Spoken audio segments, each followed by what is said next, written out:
I'm like a super tab user, so all of my Chrome windows have just a crazy amount of tabs.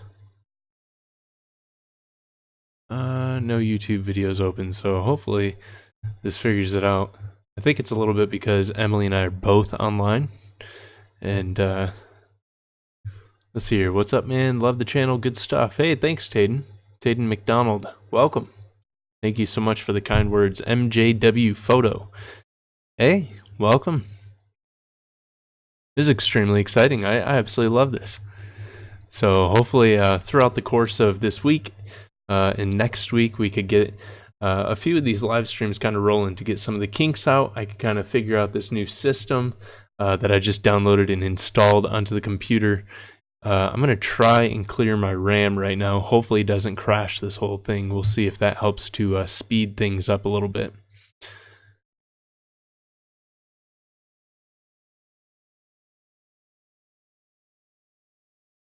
Justin says, well, this is nice that I could watch this on my laptop now. Audio is nice. Perfect. That's exciting. Yes, I think that this whole setup is going to really take us to a different level with live streams for 2 Minute Tuesday, but then also being able to pull in interviews. And this whole setup, I downloaded a thing called OBS Studio, and I think it's really going to open up a lot of capabilities for me to do live stream interviews or just do interviews in general and be able to switch between different things. It'll allow me to do different presentations, maybe work some graphics into the live streams, and I think it has just all sorts of goodies that I don't even know yet packed into it, so I'm pretty excited.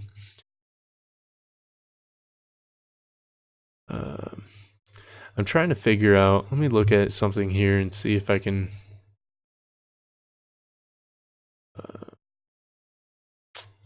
trying to see if there's some windows. Whoops. I don't know what just happened to... Oh, this guy's open. Yes. Let's close all these down. Hopefully this doesn't make any noise. Perfect. Add that to watch later. Sorry guys, bear with me. If I'm even still live streaming, I think I might have accidentally closed my... Oh, come on. No! Oh. Sorry, I have a video playing in the background, and that's not good. Oh, this is super laggy. Okay. Close that. Okay, you're still here. Nice. Trying to figure out where my screen switcher went.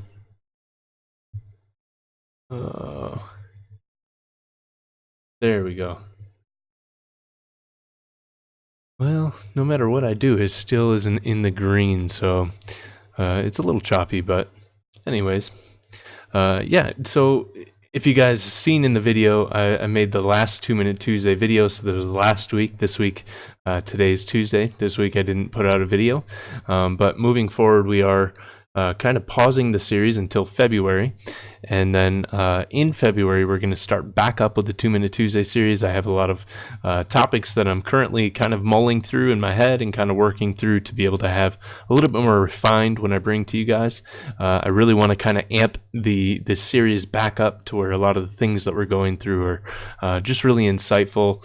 I think the live stream in the past has kind of gotten away and gotten a little bit more community, which I really enjoy that, and I like just kind of the open feel of it. But I think being able to do that on separate live streams, but really kind of dig into the heart of the topics with the 2 Minute Tuesdays with these live streams on Tuesdays is going to be great fun, but is also going to be extremely insightful for the community, and being able to actually have a solid community discussion about this to where we can archive these discussions and really go back and kind of pull on the wisdom later on. It will give me more videos that I can reference back to in future videos. Oftentimes we talk in 2-Minute Tuesdays down the line about 2-Minute Tuesdays have passed and going, hey, we talked about it in this conversation back then, and being able to actually point back to the conversation, I think, is going to be extremely beneficial for the community as a whole, and then the channel, and just all sorts of different things. So I really am excited to just see where the series goes,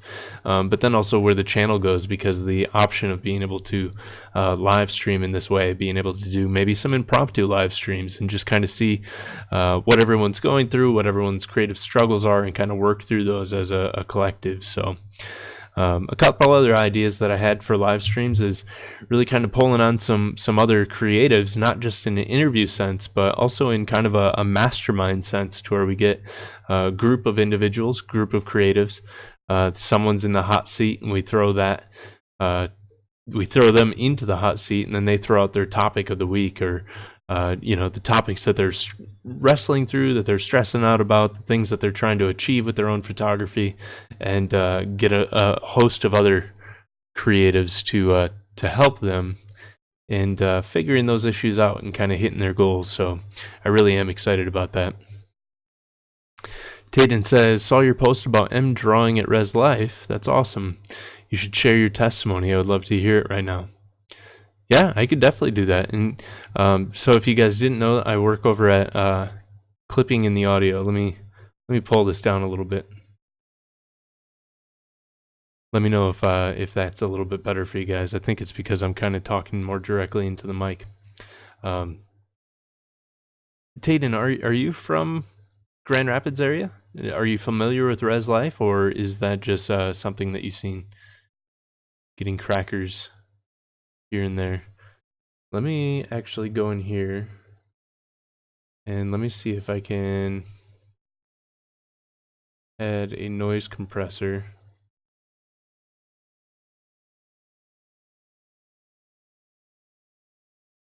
Let's try. Let me see if that.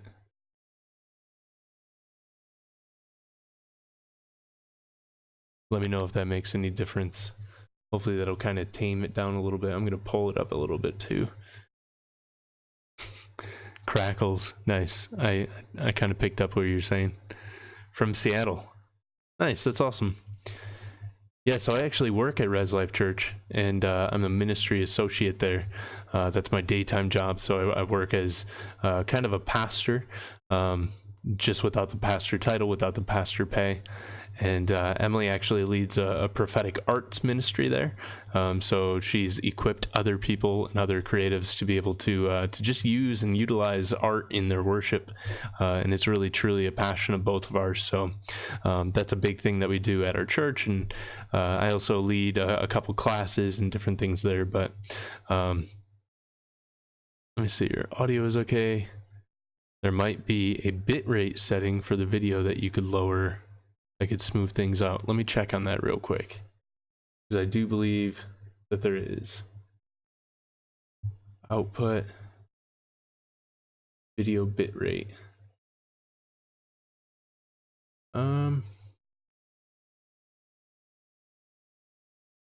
MJW, do you know, is there like certain bit rates that you're supposed to kind of try and stay within? I don't really know anything about bit rates yet. I haven't learned that far, so.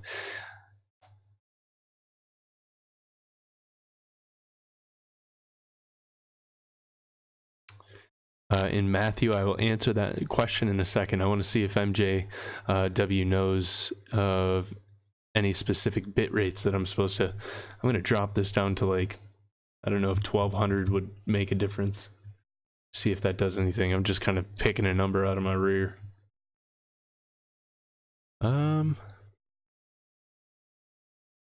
Video looks a little bit choppy on my end. I'm trying to fix that right now.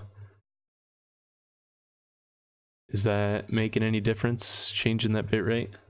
I might drop it down even further and see. Output.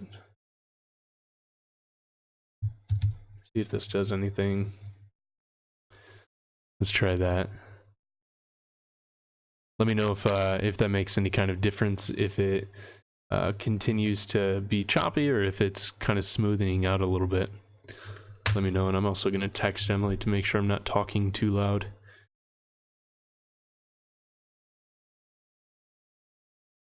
Let's see here.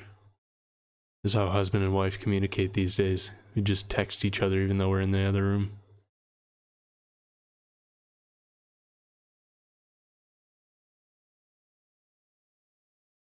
All right.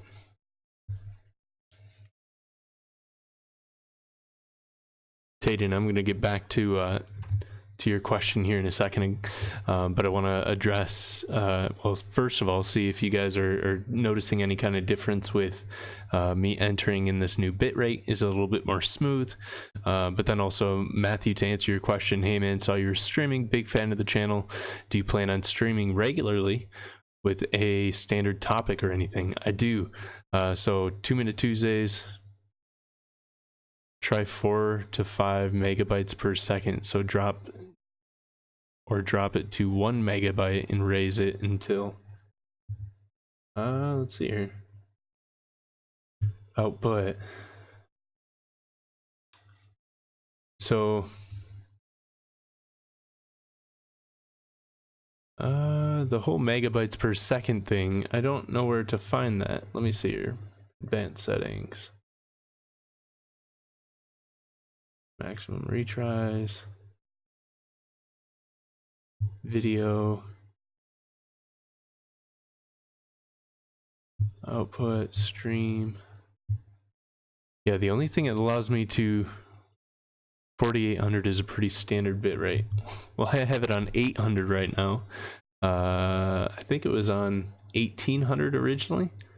So am I supposed to be raising the bit rate or lowering the bit rate? And thank you guys for helping me out on this. Oh, that's funny.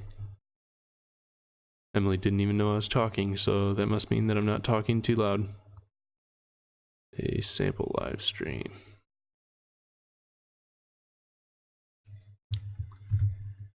Let's see here. I'm just gonna leave it on. Yeah, I'll just leave it on 800 for now.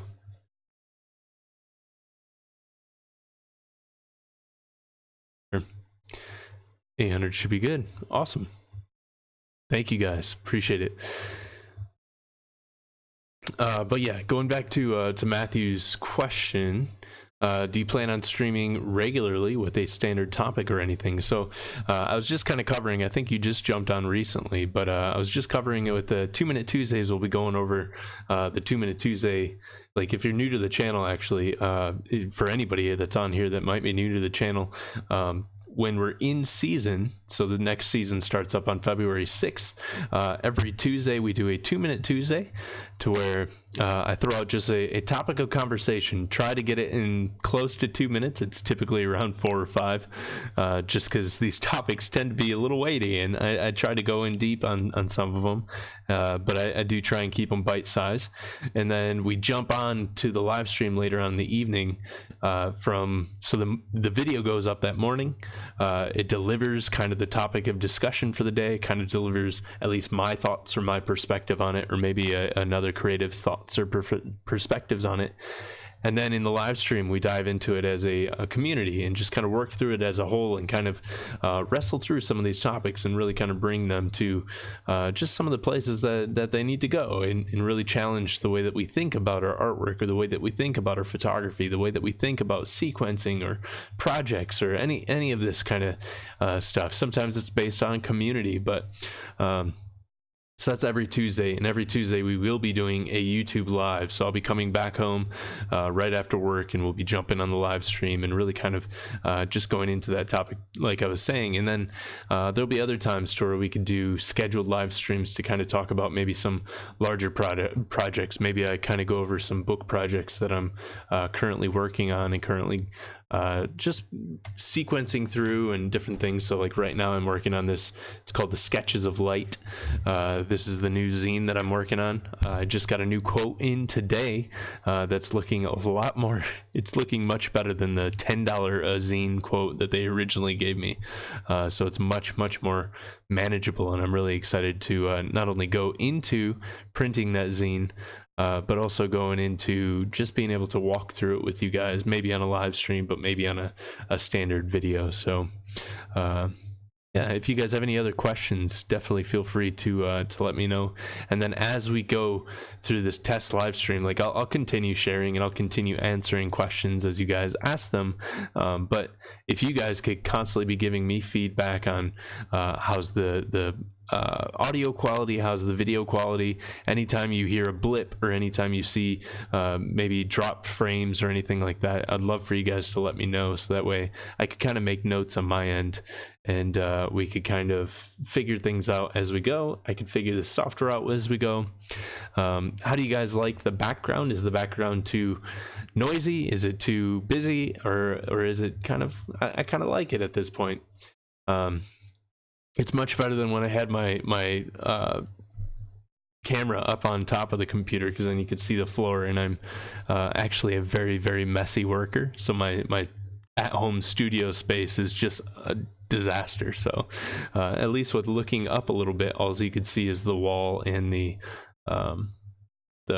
whole thing over here. Anyways, and I'm also trying to figure out how I could lock in the exposure with this camera. If you guys are familiar with the Logitech camera system in their webcam system, if you know a way for me to lock in, I have their Logitech software and I could kind of adjust some levels with it, but I don't know how to actually just lock it in to a single exposure. So if you happen to know how I can do that, please let me know. Tyler says, what lab do you use for your zines? So I have been going through 2 labs. The first lab was called Perigo Printing, and they're also here. They're here in Grand Rapids. They're right across the street from the coffee shop that I used to do the Instagram live feeds from. And then the lab that I'm currently going through is called Crop Marks. They're also here in Grand Rapids, and they're a new lab because specifically my zine, I'll kind of give you an example. My zine is based off of like one of these Moleskine or the Field Notes manuals, to where it needs rounded edges, and it's exactly this size. It's exactly this layout. There's 48 pages, just like the Moleskine, or just like the why is it showing that again? Interesting. I think my playback is super delayed. I must have hit something. There we go. Sorry, guys. Let's see here. I think I was delayed on my... What is going on?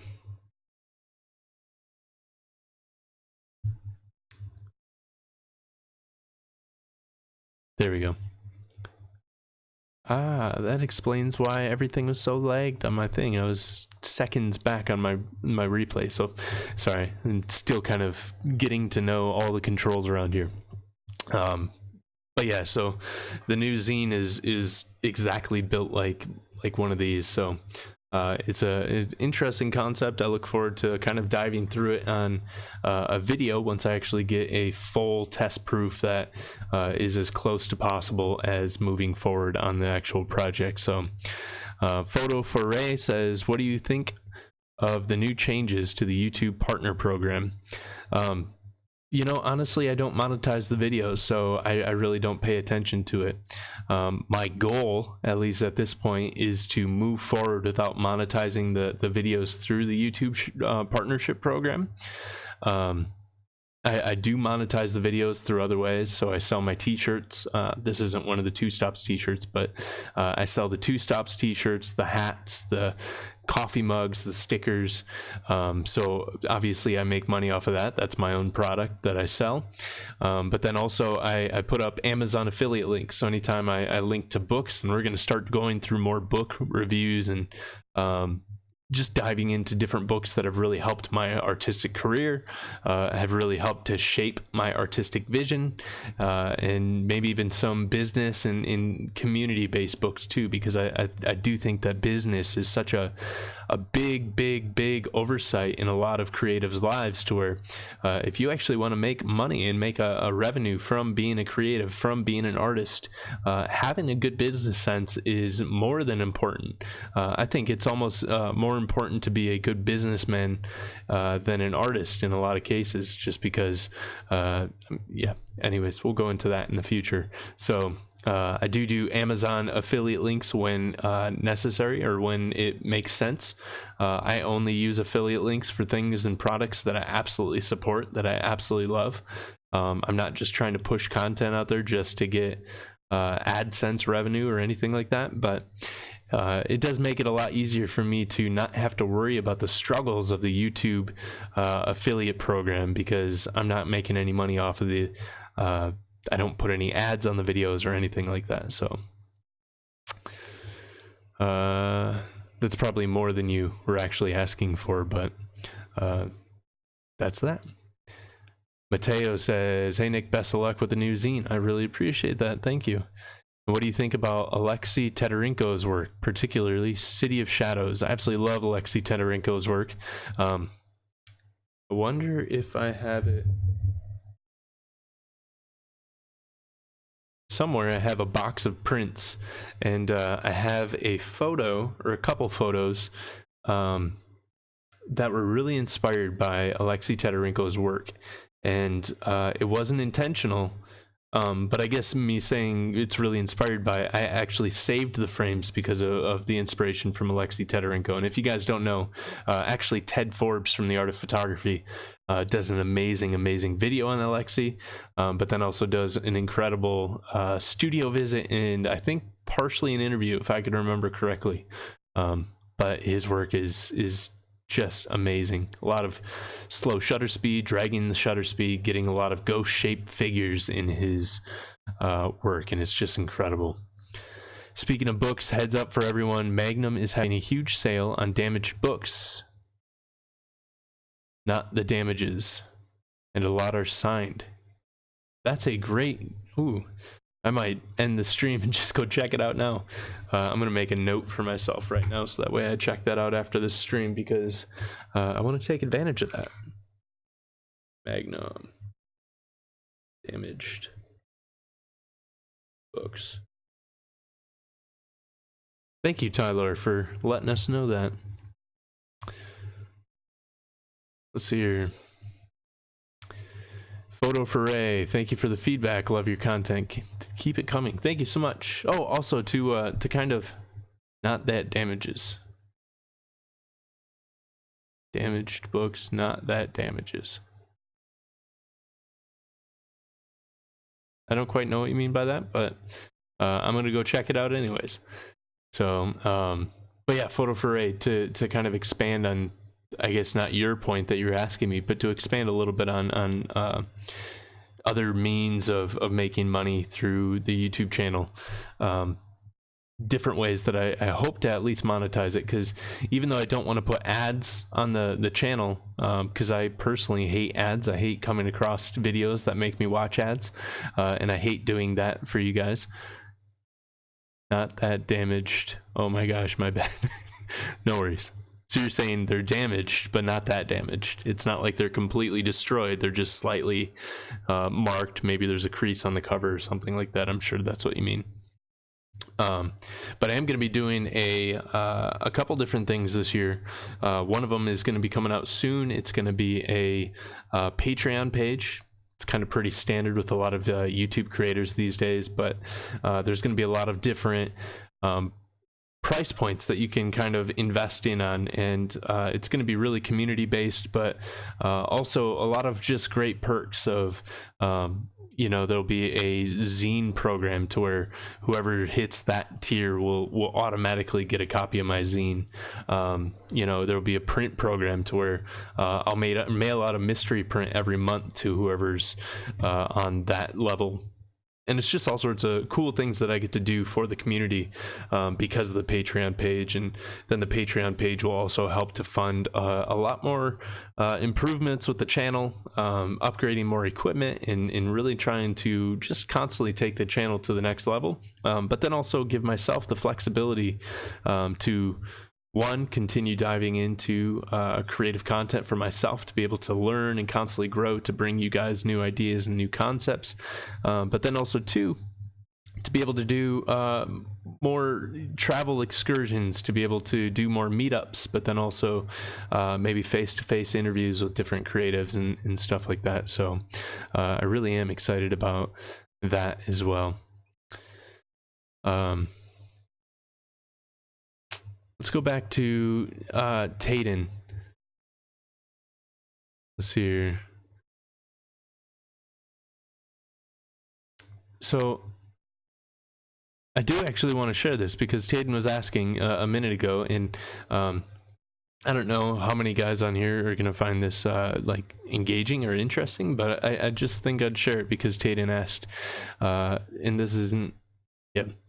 But about my testimony of just really how I came to church, how I came to Christ, and how I came to God, because this is a big part of my artwork. I don't know if I've talked about it a little bit on live streams on Instagram and just kind of sharing things like that, but I am very spiritual in the things that I'm doing with my photography, and I do treat my photography as if my Leica were an instrument, as if my Leica were a guitar that I'm playing, a worship song or a song of worship, and I hope that it plays through and plays well through the channel, that I legitimately just have a heart to serve people. I have a heart to serve a community, and it's something that the Lord has laid on my heart, and that I really feel like directed in. And it's not in any kind of like, I don't go overly evangelistic with my channel, but at the same time, I do things from my Christian morals, my Christian standards, and just a relationship with the Lord, and just really use this to serve people. I use this to try and build community and try and build relationship with people, and just really serve people well, really love people well. And I just want this to be just an expression of just a heart of love and a heart of really selflessness. It was like a combination between selfishness and selflessness of just going like, look, I'm not asking for anything from anyone.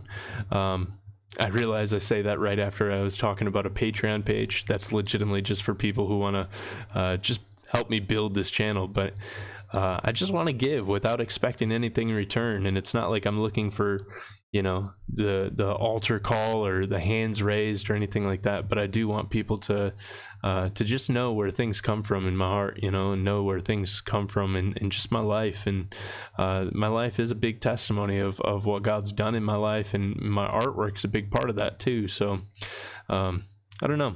I'd be curious to know if anybody has any questions about anything like that. I'd love to expound a little bit on that. If I go into my testimony, that will be a whole long conversation, and it's 12:30 here in Grand Rapids, so I don't know that this is the time for me to really dive into the full-length testimony, but it's also something that I don't shy away from when asked. So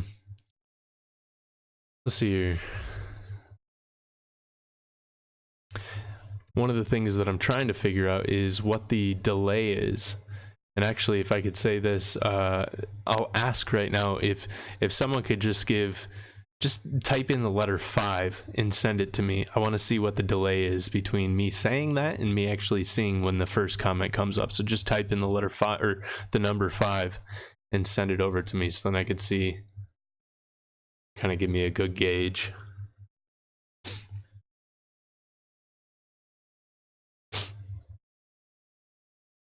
Awesome, thank you. That was about 20. Oh, perfect. Everyone's chiming in. I really do appreciate that. It's about like 20 seconds, 25 seconds. Nice. Yeah, I don't know how much longer we'll do this live stream for. Like I said, this is just kind of a little test one, kind of working out some of the kinks, and but I am here and you are here, so if anybody has any questions, that is way faster than Instagram. Justin, I think you're right. I honestly do think you're right. And I think it'll probably be even quicker when I know that Emily's downstairs streaming probably Netflix or something. So with Netflix playing in the other room and me trying to do that, like, I think when it's just me on the computer, I think it'll probably be even quicker. So Tyler says, I recently stumbled upon Nick Carver on YouTube. Nick Carver is awesome. I know I'm late to the party, but have you checked out any of his work and vids? Yes, I have. I really enjoy his vids, and I'm glad that he came back to a more regular posting schedule. He kind of took a long season off to where, yeah, I was just missing his vids for a while. So he's a funny character. I really enjoy watching his just content and just watching his character. He just has a really like interesting personality that I just really connect with and really jive with. So I love his stuff, and he's one of the YouTubers that I would love to collaborate with in the future. Call it the Nick and Nick Show. How's your coffee project coming along? I remember hearing you say something about it on a live stream a few weeks ago. Mateo, I think the only coffee project that I could think that you're talking about is I have this big idea of, so there's the whole developing process to where you can develop your film and even, I believe, develop prints with caffeinol process. So the whole idea of mixing caffeine, so coffee, normally it's instant coffee because it's more of a condensed kind of potent material. So you mix that with some water and some orange juice or anything like that. And Mateo, you might actually already know this, but for anybody that doesn't know the process on this, you essentially make a makeshift developer. And I've actually seen amazing results from people using the caffeinol mix. So the whole idea of being able to develop film with coffee is just so intriguing to me. One, I'm a coffee lover, but two, it's just a unique way of going about being able to develop film. So the whole project that I have in mind is actually kind of a long-term project, and it's not anything that I could really do anytime soon because I want to start the project in a coffee region, in a region that actually has native coffee beans, the Cascara bean, and I want to photograph the entire process. I want to photograph the Cascara cherry on the tree, and then I want to photograph the cherry drying and then them separating the bean, which is the coffee bean. It's the nut on the inside of it, and then photograph the process of them drying it, and then bring it back home and photograph the process of it getting roasted, and then use the exact same bean, or photograph the whole brewing process and everything like that, and then use the very coffee that I just brewed in order to develop the film that I just shot that entire process on. And I just think that that's such a unique way of being able to just include coffee in every instance of the thing. So I don't know, it's a long project, and I'll have to go to like Colombia or Ethiopia, Kenya, some of my favorite regions for coffees to grow. But it is a project that I would love to do in the future. Keegan says, yo, I'm getting my first film camera from a thrift store tomorrow. What is the best advice that you could give for me for camera and film selection? Keegan, actually, if you have time to watch tonight, if you go back to the very beginning of the channel, I have two very in-depth, but the first one is the one that you want to look for. It's a very in-depth, like, just guide on how to find cameras, film cameras specifically, at thrift stores, and it walks you through all sorts of different cameras, and then walks you through what to look for on each of the cameras, what to look for to make sure that it's working. But I highly oh, all right, you've already watched it. Well, then as far as what to look for, I would say just try and find a it's extremely in-depth. Yeah, it's probably, I think what you mean by that is it's extremely wordy. That was back in my early YouTube days, to where I didn't know how to cut out a majority of the content, which I'm still learning. I still know that I could probably cut out a little bit more of my rambling on. But anyways, so Keegan, to answer your question then, without plugging one of my videos, I would say look for just a solid SLR. Find something like a Minolta or a Canon or a Nikon. Even a Pentax would be great, but find something that's very easy for you to find lenses for. Minolta is a great setup to get into, because Minolta lenses haven't caught on to the same price as Canon and Nikon lenses so far. So you could actually get into an amazing Minolta setup with like a 51.4, I think theirs might be a 55 1.4, but either way, whatever it is, you could get into the setup for dirt cheap. So I would keep my eyes out for a Minolta, but if you could find anything like that, it would be great. Or even a point and shoot. Mine's up on the shelf back there, but any of the point and shoots with a 2.8 or a 3.5 lens, you'll be golden with. So and then as far as film, I'd say give HP5 a shot. It's my all-time favorite for daily shooting, and I think you'll really enjoy it if you haven't shot it in the past. Mateo says, I was actually talking about a potential trip to South/Central America, since that was what I heard you say on the live stream. If you come to Colombia, hit me up. I'll help you with everything I can here. Nice. Thank you, man. And actually, Mateo, I think you've reached out a couple times on Instagram. Was that you? Because I know somebody else in Colombia had hit me up and said if I ever make it out to Colombia to reach out to them. So I really do appreciate that. And honestly, someday I hope to take you up on that, because one, I would love to explore Colombia, but then two, I'd really love to put that project underway. And it's actually something that I think would be really sweet to partner with maybe one of the coffee shops in town and see if they want to fund a little bit of a trip, or if I could join in. I know that Ferris Coffee, my all-time favorite coffee shop here in town, I know they make a trip out to their coffee region like once every couple of years. So I might try and continue building my relationship with them and go, hey, if I could tag on and maybe pay part of the way, but if there's a discount for joining in with your group, that would be great as well. So we'll have to see how that works. Tyler says, one of my favorite film cameras was a Seikor Mamiya. Absolutely love Mamiyas. I bought it on eBay for less than $20 and ran 10 rolls through it in the Badlands. I lucked out. It's funky, but it works. Yeah, the Mamiya setups, man. Mamiya, they make wonderful glass. I made the video about my wedding setup and what I shoot there, and I shoot a Mamiya 645, and the glass on that is just, it's so gorgeous. And I know I've seen plenty of test images from the Seikor Mamiyas, the whole SLRs, Mamiya Seikor, yeah. However you want to, say it in sequence, they're just wonderful cameras. So that's awesome, and less than $20 is a great deal on that. Let's see here. If you guys have, trying to see, maybe trying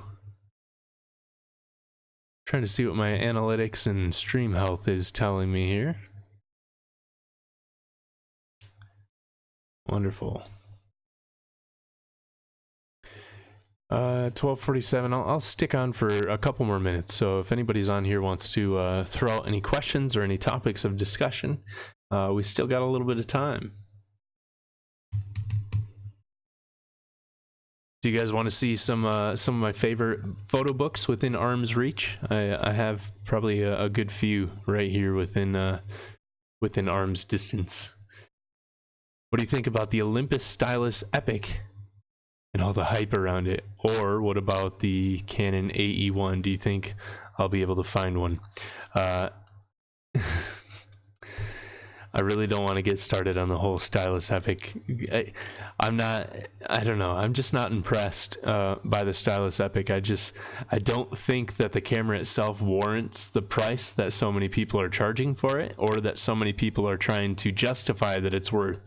I mean, it's a great camera nonetheless. There's, I mean, you could get a great picture out of any camera, but yeah, the whole Stylus Epic, I don't know, hopefully it's a fad, because some of these things are going for like $350 or more, and that just blows me away. I don't see it. So but that's me. That's a very biased opinion, and I don't give too many biased opinions on that, but on cameras in general. But that's definitely one to where I don't think it lives up to the hype. Or what about the Canon AE1? Do you think I'll be able to find one? Canon AE1, that's a great camera, and you'd be surprised on how often you could find them. I happen right here, I happen to have one. It's a little dusty right now. I don't know what's wrong with this one. I haven't really had the time to play with it. So if you're into tinkering with cameras, and if you want to see if you can kind of salvage this one, shoot me a message over on Instagram, and I could see if I could send it your way. Just let me know. So I just don't have the time to really put into trying to make it work. Yes to the photo books. My plan is to do actually buying some this year. Yes. Invest in photo books. It's one of the greatest investments that you can make. So yes, I will say, or I will show some photo books here in a second. A little choppy on my end. Just popped in to say hi and to add alerts on my subscription to your channel. See you next time. Thanks, buddy. Appreciate that. It's good seeing you.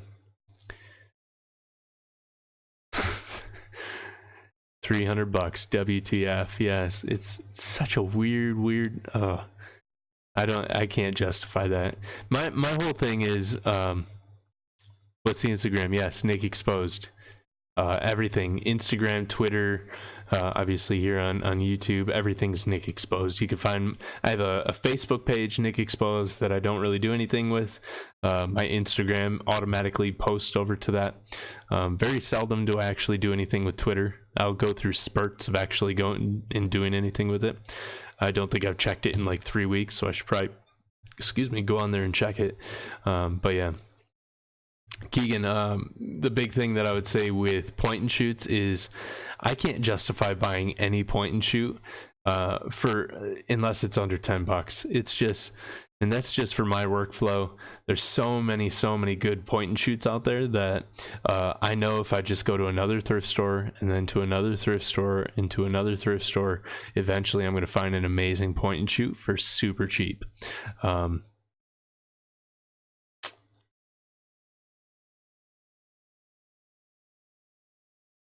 I really like the format of YouTube lives. Comments aren't in the way and everything is way cleaner. Yeah, I held off quite a bit because I was so comfortable and so used to Instagram live, but I really do like this format. I think it works extremely well. I can switch over. Eventually I could add in other camera angles, and actually, in fact, let's see if this will work.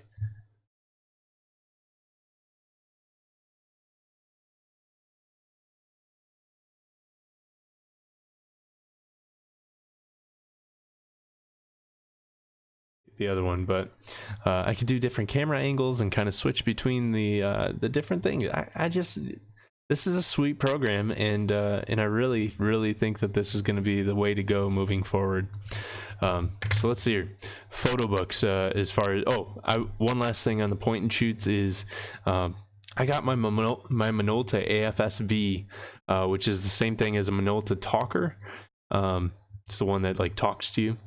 And I got it for $2 at a thrift store, and it was amazing. And I've used it so many times. I haven't used it in a while. It's kind of collected some dust, but it's so incredible. And I got it for $2. And if you just search, you'll find something for $5 or less.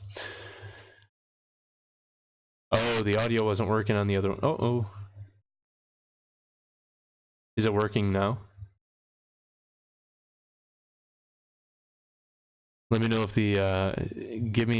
shoot me the number 5 again if the audio is working again.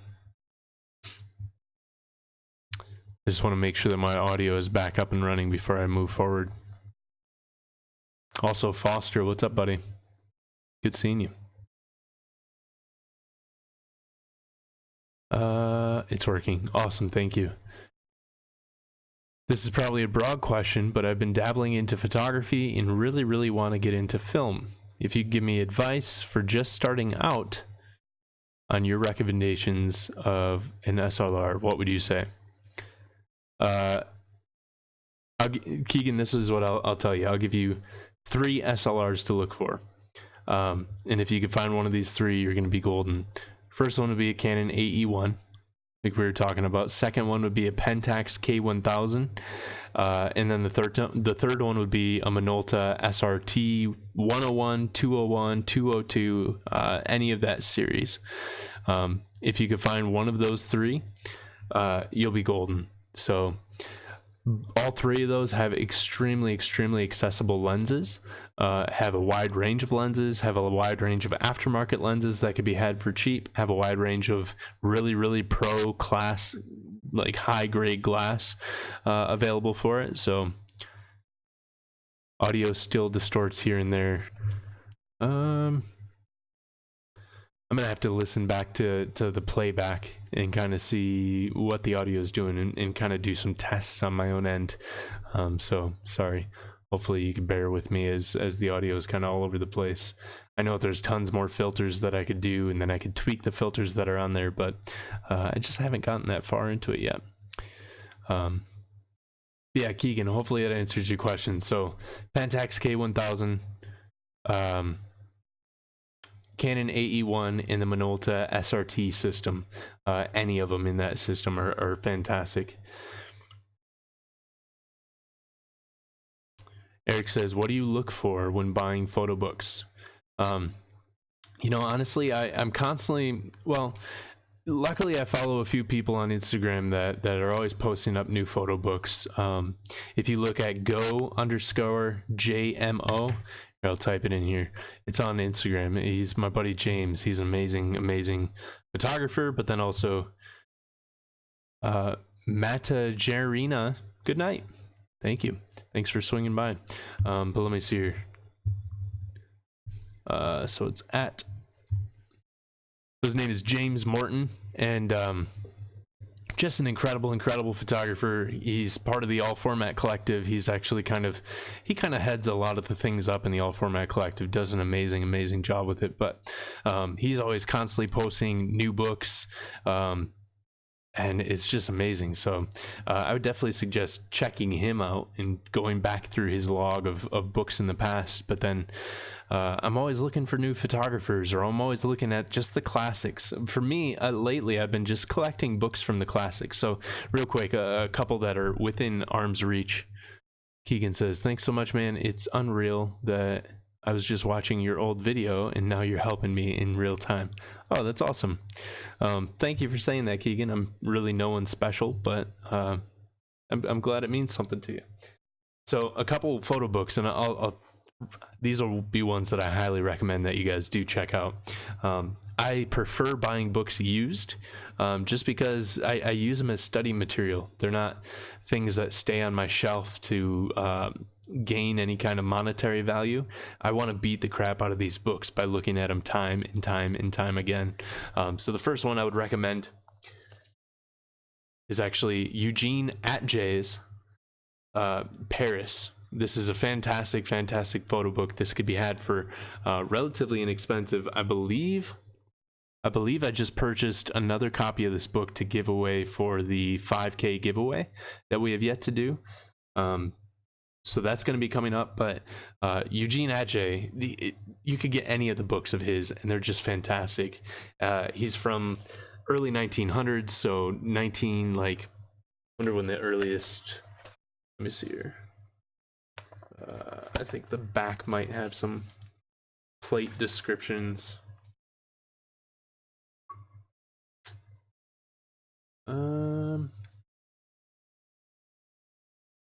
1899, 1898.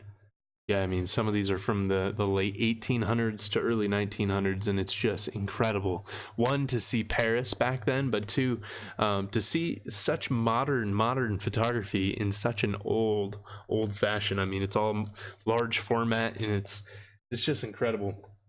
So a big thing is I love looking into just the classic photographers and really digging into their photo books. So another one within arm's reach is Arnold Newman's Masterclass. This is incredible for portraiture. If you're into portraits, if you're into just environmental portraits, or just clean and concise portraiture, this is a must-have. This book is incredible. I did a book trade with Jacob Murphy, and I'm so happy to to have this one in my collection, and actually to give you guys a little bit of a look, just at some of the portraiture that's in here. See if I could do this. Let's see. This is incredible. I mean, if you know Arnold Newman, he used incredible compositions, and just built an amazing portfolio of just outstanding portraiture. I have books by Joel Meyerowitz here at hand, Richard Avedon, Keith Carter, Robert Capa. I have an entire section, so I have one of the IKEA bookshelves that's broken into little box squares, and one entire section is all Henri Cartier-Bresson. I have an entire another section given all to Ralph Gibson, and I love collecting the books of the people that just constantly inspire me. So, and it's mostly, I would say, a good large 80 to 90% are photographers of yesteryear, just the masters from times past. So, your gain might be too high. Here, let's try that. Let me know if that helps out a little bit.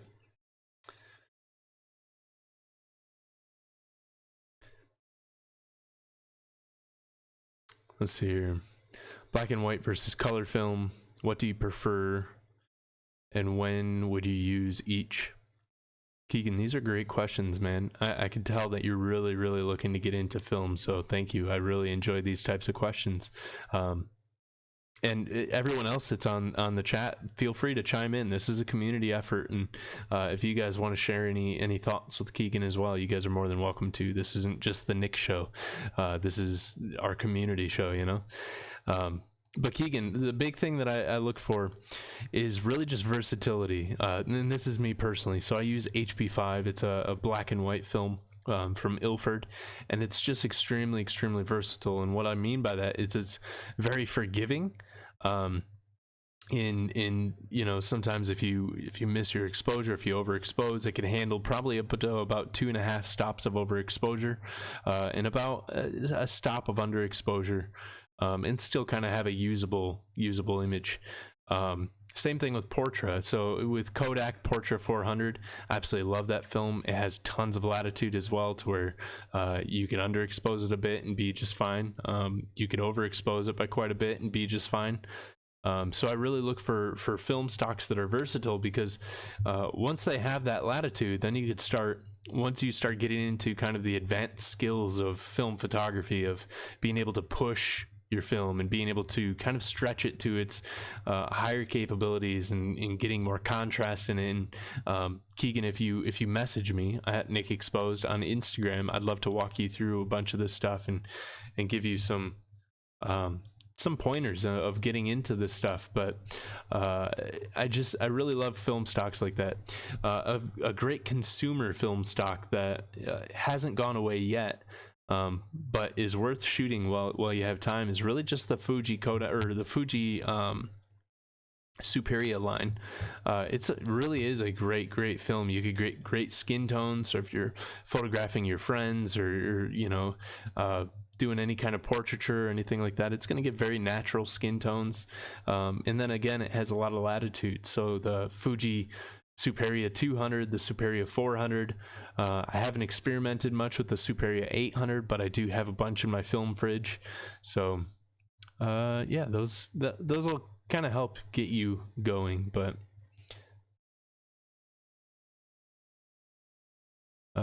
Newman used his dogs a lot, right? Or am I getting that confused? I don't know if he used it. I'm not sure if he used his dogs a lot, you know, to be honest with you. And the only dog, like the only person that really shoots dogs quite a bit that I could think of is Elliot Erwitt. He has an entire series on dogs. Catches them in very...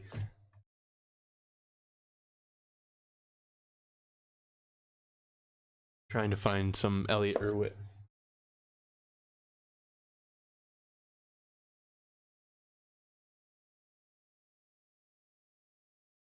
Sorry. yeah, I couldn't find the Elliot Erwitt book that I was looking for, but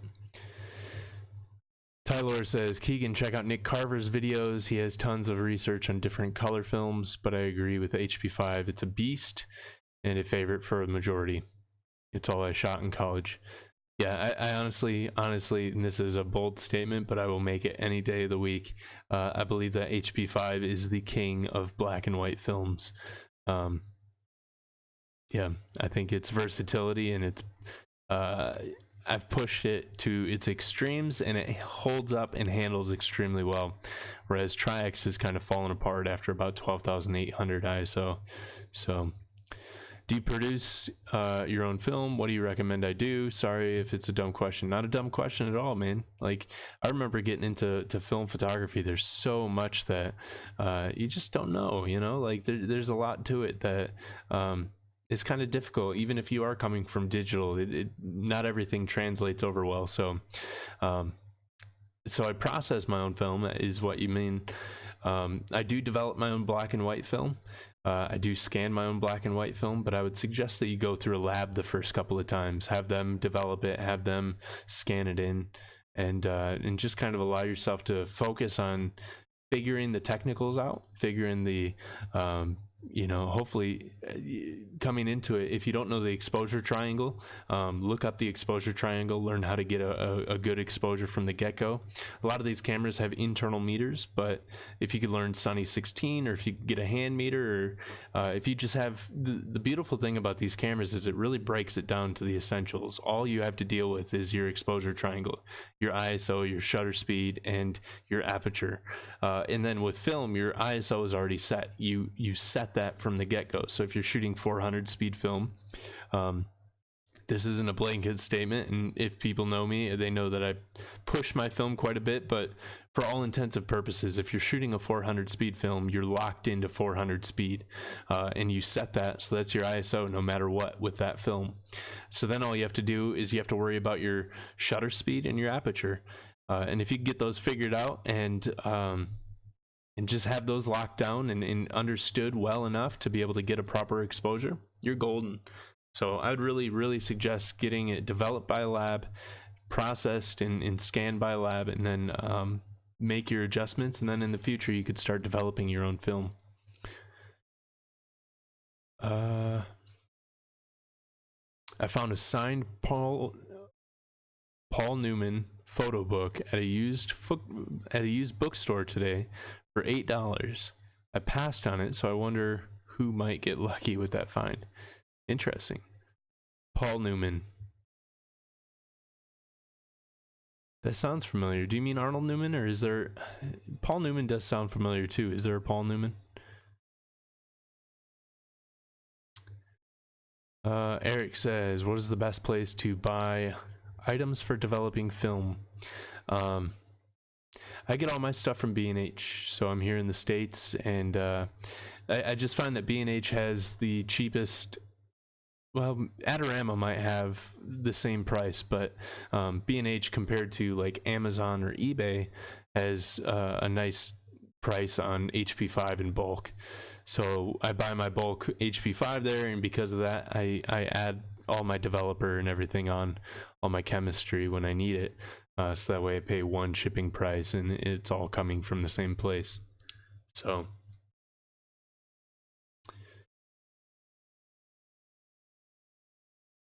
Tyler says Erwitt's documentation on Pittsburgh is amazing. His book sold out on Magnum for the sale. Yeah, all of his documentary is amazing, but the stuff that he did in the early years on Pittsburgh is just, yeah, it's incredible. Dang, I forget the guy's name that commissioned him to do that, but it's an incredible series. What about Kentmere 400? Kentmere 400 is an amazing film. It's very versatile. You can push it extremely far with great results. I pushed it to 6400 and absolutely loved the images from it. The only difference for me is wanting to print in the darkroom. There's a difference when you start getting to thicker nags to thinner nags, and if all you're doing is scanning in, then Kentmere 400 is perfect because one, it has a faster developing time than HP5 because it's a thinner negative, so the developer is able to penetrate much faster. The emulsion is just a little bit thinner, and then 2, it dries a lot faster and gives you straight negs. You don't get the negative curl or anything like that. It's kind of like a cheaper version of HP5. But the big difference is once you get into HP5 to Kentmere, HP5 has a thicker base. So when you go into a darkroom, it just gives you more kind of depth to your negative to be able to print from. There's just more detail locked into the emulsion, more detail locked into, and somebody might correct me on that, but from everything that I've found in trying to print my Kentmere negatives to trying to print my HP5 negatives, focusing the HP5 is much easier than focusing the Kentmere in the dark room. But there's just more negative to work with the HP5. So Paul Newman's the guy with the line of groceries. He was an actor back in the day. That's what I thought. I was thinking that in my mind, but I was like, I know the name Paul Newman, but in my mind I was like, he's an actor, isn't he? So yeah, I don't know why I wrote Paul. I meant Arnold Newman. I think, yeah, we picked up on what you meant. Tyler says he was commissioned at 22 years old. That's insane. But yeah, Irwit is legend. Absolutely. He's one of my all-time favorite photographers. I have a handful of his books. These are just a few right here. I have Elliot Irwit's Paris. There is a larger version of this book. Elliot Irwit's Kids. This is a great one. I just love the way that he documents just childhood and just the joys of childhood. I mean, if you know anything about Elliot Irwit, he documents kind of funny happenstances anyway. He has a quirky documentation style, and getting to see him document kids when he really is just a big kid is just so cool. This one's called The Handbook, Elliot Irwit's Handbook, which isn't his handbook on photography. It's just legitimately a book of photos of hands. If you look, everything is focused around the hands and the gestures of the hands, and it's just incredible to see. Here's a guy kissing the hand of a lady on the back.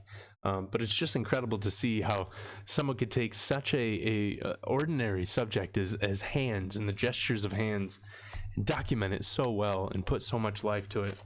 I also have Elliot Irwit's Between the Sexes, which is just a often funny remark on the difference between men and women. And it's really just an amazing book. And then lastly, I think I have maybe 1 or 2 other books of his around here somewhere, but this is the Private Experience from Elliot Irwit. This one's in a little bit more rough condition, but I got this in a lot with a couple other books that I had purchased, and it's just an incredible book. It's really rough. The pages kind of stink. It's one of those older books that really just kind of has the musky smell to it, but at the same time, it's still worth going through. So I absolutely love those. So I'm a huge Elliot Irwit fan.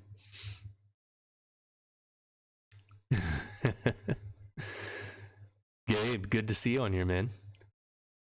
Audio sounds amazing. Thank you. I turned it down a little bit, so I had some people saying that it was getting some crackles earlier, but I'm excited to hear that it sounds good now. And Gabe says, "Oh, here goes Nick hating on Kentmere." It's kind of a thing that we do back and forth.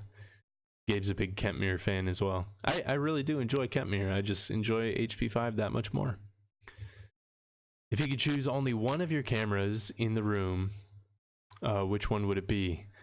It would be my Leica M2 with the 50mm Summicron dual range. That's the setup that I take absolutely everywhere with me. I have other lenses, but that lens is on there 95% of the time right now. Have you guys had much snow up there in Grand Rapids? Yes, we have. It's been pretty heavy here the last few weeks in Columbus. Yeah, it's been quite snowy up here. So the last couple of days have been kind of not necessarily blizzard weather, but just incredible amounts of snow.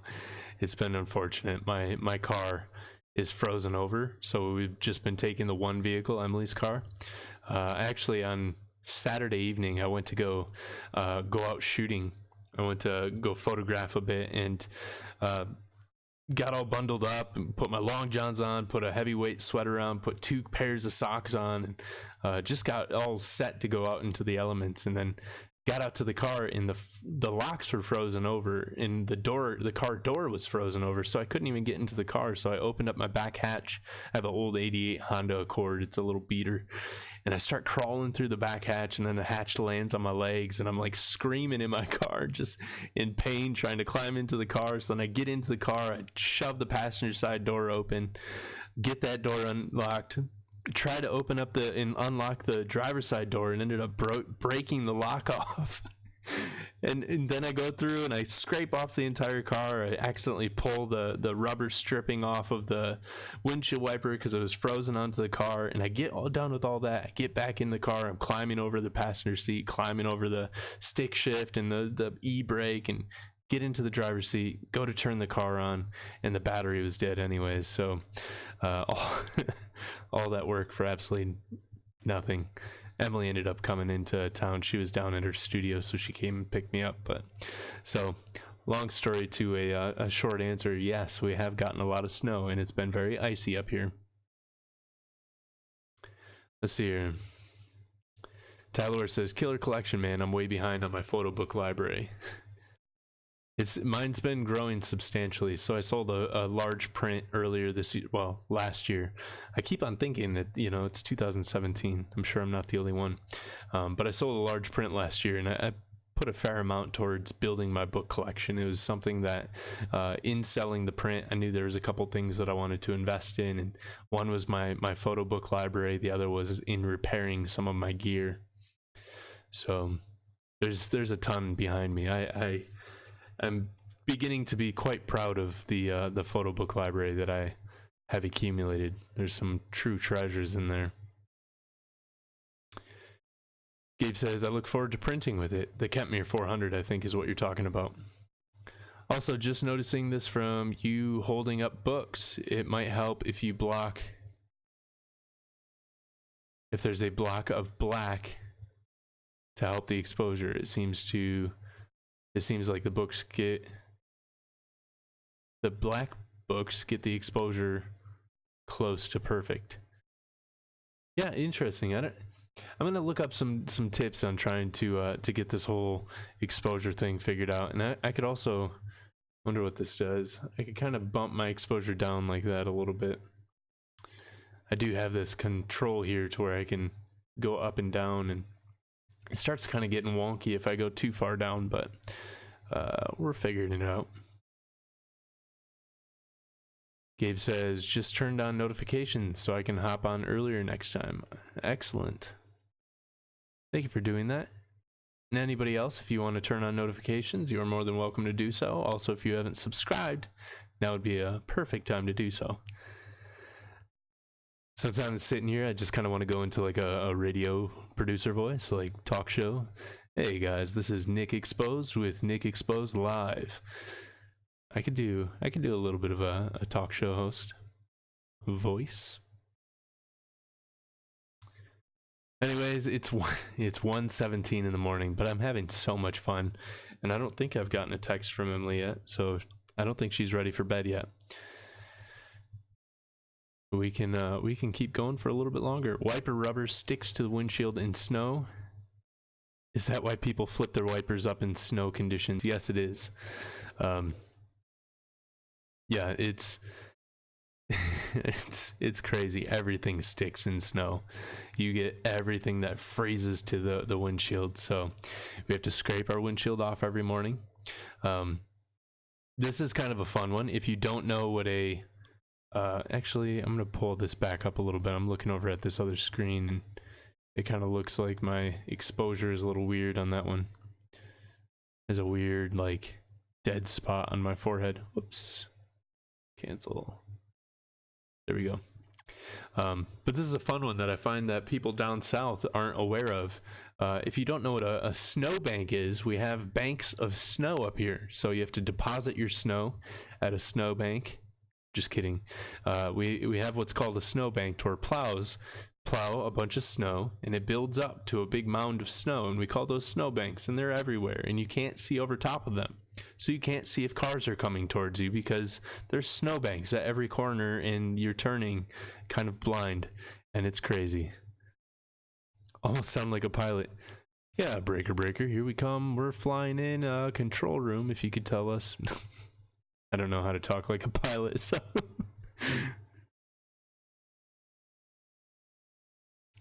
Brandon, what's up, buddy? Good seeing you on here. You found the live stream. I missed the Kentmere thing. What did he say? Kentmere is a great film. I'll say that. Kentmere 400. I did just hear from someone. Actually, I think it was Brandon. Brandon, Royal One on there. Just shot some Kentmere 100 and said that he had absolutely terrible results. So, yeah.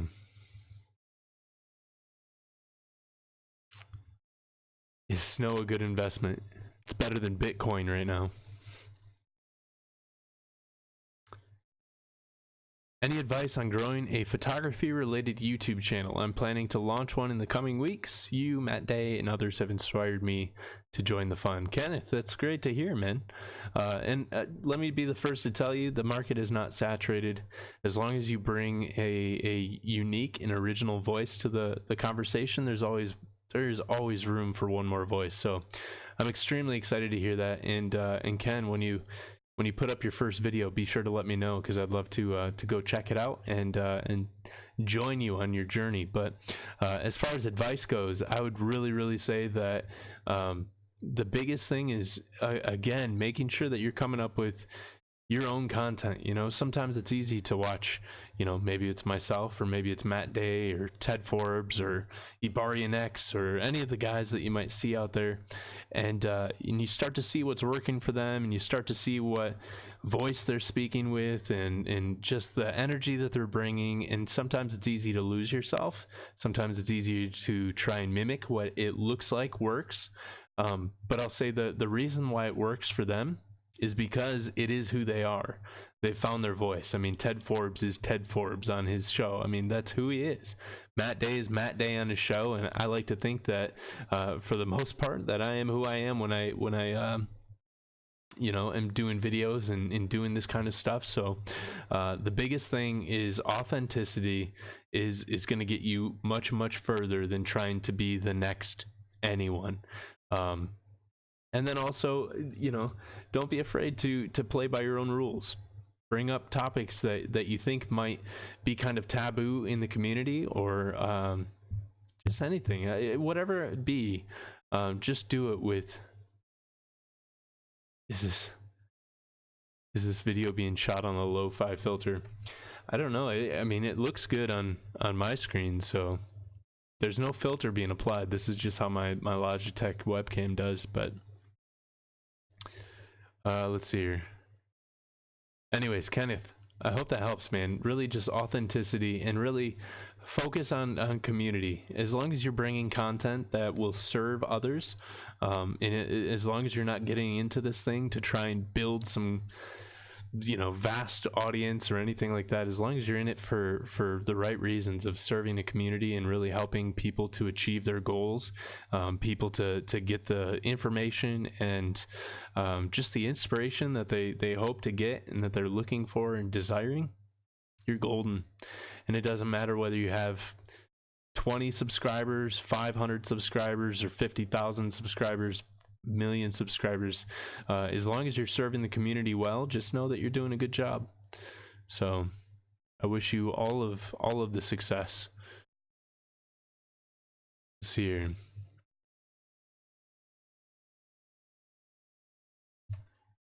Brandon just sent me a screenshot of what I look like. Let me see. Yeah. Here, let me see if I bump the contrast, if it does anything for you guys. Maybe color intensity. I'll try that. Save. We'll see if that does anything. Brandon, let me know if that changes things. Let's see here.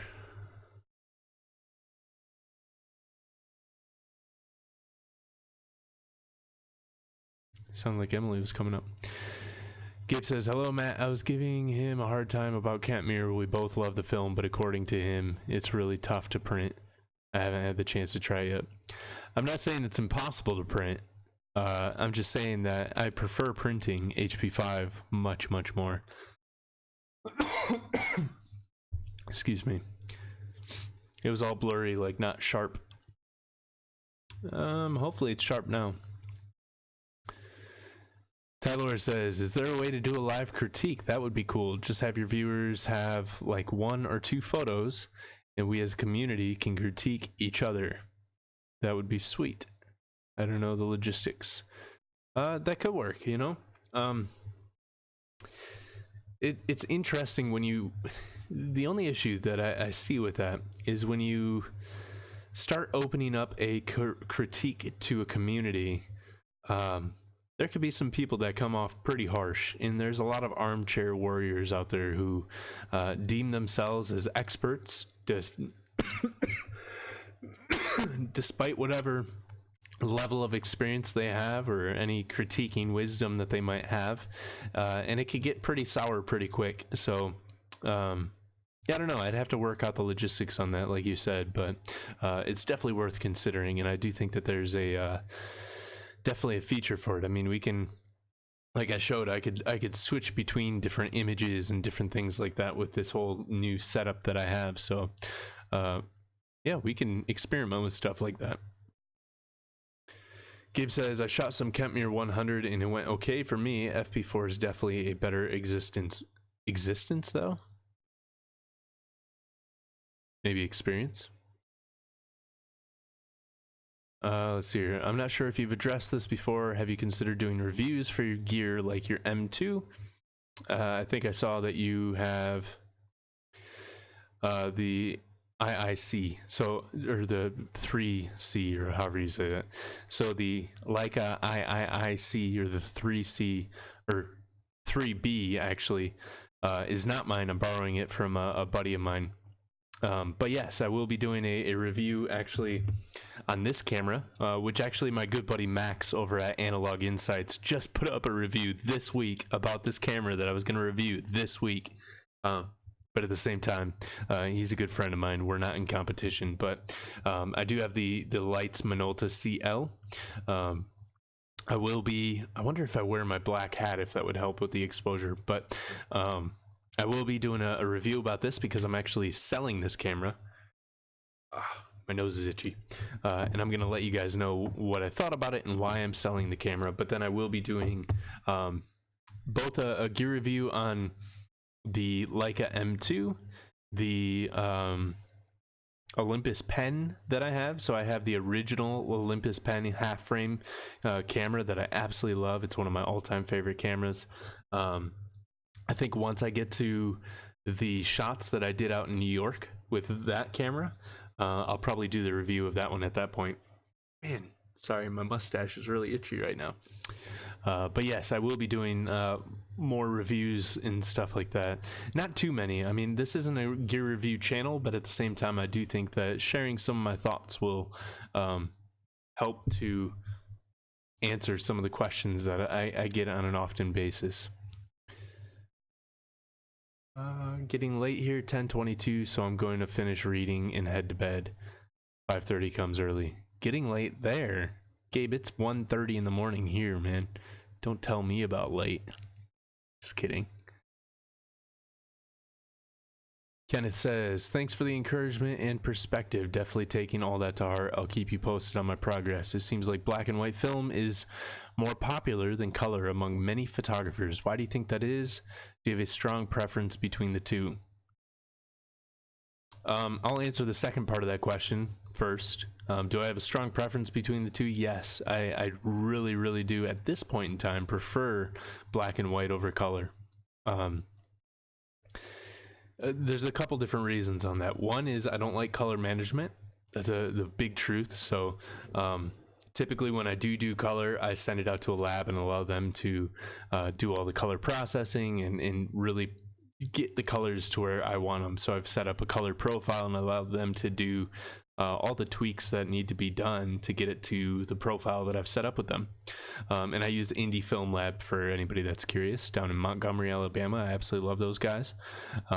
I'm not sponsored by them or anything. I'd love to be. So Indie Film Lab, if you're watching, in the 12 people that are actually watching right now, one, that's awesome, and two, sponsor me. But another reason why I prefer HP5 specifically, but black and white, is really just I'm really going after the soul of an image. And sometimes the soul of an image really is the color. I was just talking to Emily earlier about Saul Leiter and William Eggleston, and just these guys that were really just the godfathers of the color movement, and just the soul that they've captured in the color of their work. But at the same time, that's oftentimes not the soul that I'm going after. And when it is, that's when I use color. But really going after, especially because my work oftentimes ends up being a little bit more abstract anyways, so black and white just adds to the abstraction because it's already a layer removed from what we actually see. So being able to see it in black and white, being able to strip it down to the absolute elements of light, shadow, composition, gesture, shape, tonality, there's just, there's all these things that I love focusing on, and color can oftentimes distract from a otherwise beautiful composition. At the same time, I really do enjoy color, but I just do prefer black and white at this point. Why do I think that many other photographers choose it? Honestly, I think that black and white photography, especially within film, just has so much heritage and has so many roots that go on just so deep into the photography. I mean, photography started off as wet plate and all that, but film photography started off with black and white emulsions, and so much of history is documented on black and white emulsions. So it just has this timeless classic feel that I think so many of us are, if we're honest with ourselves, we're trying to emulate the masters. We're trying to emulate the things that we grew up seeing, the things that we initially started feeling that gut-wrenching, like, I just need to photograph, and this is really just drawing me into this craft. I really do think that that's a big part of it. So for a lot of us, that's our first experience of what film actually was, is the old black and white, photos. So and that's just kind of my thoughts on it at this point. I might be able to expound a little bit later, but I gotta go. I'm developing 14 rolls of film. Nice. Enjoy, Brandon. Thanks for jumping on here. Would you crop our photos like Chelsea and Tony Northrup? Well, I've never watched their stuff. I know of them, but I don't know how they do critiques. I think cropping photos in order to show, where... I wonder if in this program... I could probably, what I could probably do is bring image up and have multiple images over in like Photoshop or maybe Lightroom. Photoshop would work well for me to be able to kind of make marks on them. And I'd probably more draw crop marks of where I think, trying to tell the story that they're trying to tell, where it might be better told within the frame and composition. So I also do critiques a little bit different than a lot of other critiquers. So I'm not really about trying to impose my own style or my own photographic thinking on someone's imagery or on their work. I'm more focused on, is it achieving the goal that they were trying to have it achieve? Is it, if they set out to do a thing with this image, is it actually doing that thing, and is it doing it to its best ability? And that's the means of which I critique by. Because if I'm just trying to tell someone how I would shoot it, then, my own brokenness and my own, fallacy as a photographer comes into play, and I'm really just leading people astray. Maybe folks could send you the images. I think the biggest thing in critiques is take everything with a grain of salt, but I agree. Some people get all high and mighty. Yeah, I mean, it's it's a combination of yes and no with taking things as a grain of salt, depending on the person that's critiquing. I don't know. So I'd say yes, but I would also say sometimes it's just because we don't like hearing something doesn't mean it's not something that we need to hear. Hello Matt says, what are your thoughts on Instagram bots? Like people using bot services to gain followers. I think bots are the most common. Yeah, honestly, Matt, I just don't get caught up. I used to really get caught up on a lot of that stuff, and I totally get it to where it could be frustrating when all of a sudden you get a spike of followers, you get a spike of just these people coming through, and you're like, man, I must have had a photo that hit and just hit big or something like that, and then all of a sudden you get 20 unfollows, and it's just like, wait, what just happened?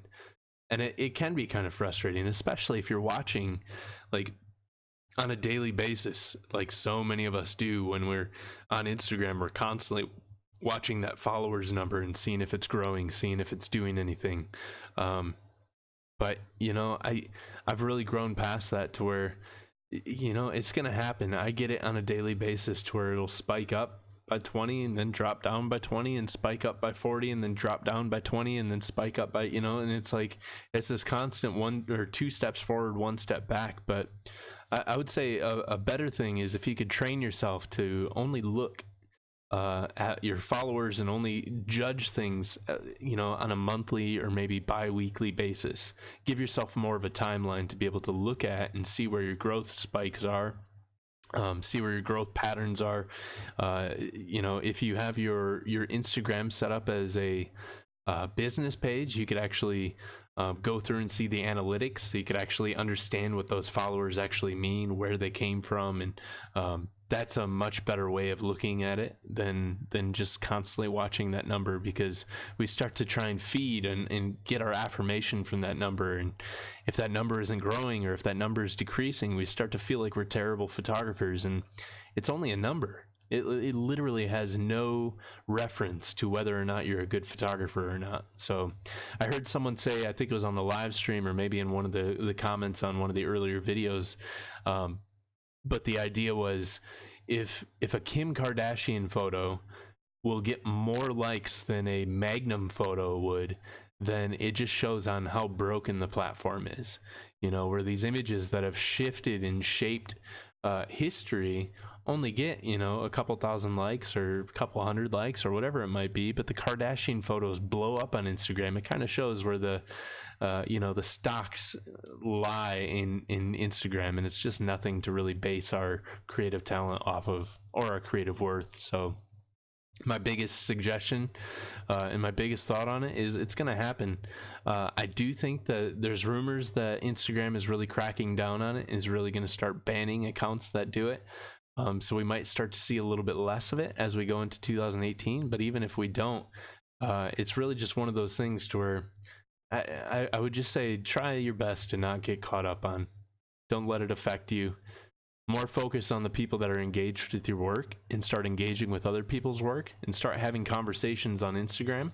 And it becomes much more of a community thing and a community exercise to where you're more focused on the conversations that you're having than the number of followers that you get. And then in doing so, because you're engaged with the conversations, you're engaged with the community, your numbers naturally grow, and they naturally grow substantially. So my account has continued to grow over and over and over again, just by leaps and bounds, because, and by leaps and bounds, I mean, I don't know, a couple thousand a year or something like that. So it's not anything crazy, but we're on our way to 10K. That's pretty awesome on the Instagram channel. But yeah, it helps to not pay too close attention to that stuff.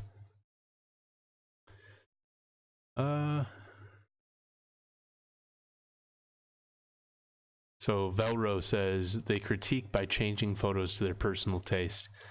See, that's not a critique at all. That's, I don't know. I don't like talking negatively about other people in their process. Oh, Emily's calling me. She's on her way to bed, so I gotta go tuck her in. But let me say 2 more things about this, and then I'm gonna jump off because I gotta go pray over her. But yeah, I don't like talking negatively about other people, so I would never do that. But that's not a critique. That's just simply not a critique. What's your process after developing, i.e. scanning, editing, archiving? It's a terrible process. I scan in, I upload to Lightroom without any file numbers or markings, and it's just haphazard. It's terrible. But let me read these last two and then I'm going to jump off, guys. So I couldn't agree more about the follow unfollow strategy. I have a few accounts that do it to me every few weeks. It makes them look rather desperate. It seriously does. Yeah, and it's more a commentary on them than on any of us, so I just let them do their thing and they'll weed themselves out. Most people shoot black and white for strong contrast. I like strong midtones. What's your favorite part of black and white aesthetic? The grain, the contrast, and the soul. 100%. So anyways, thank you guys. We did an hour and 37 minutes on here, so this is amazing.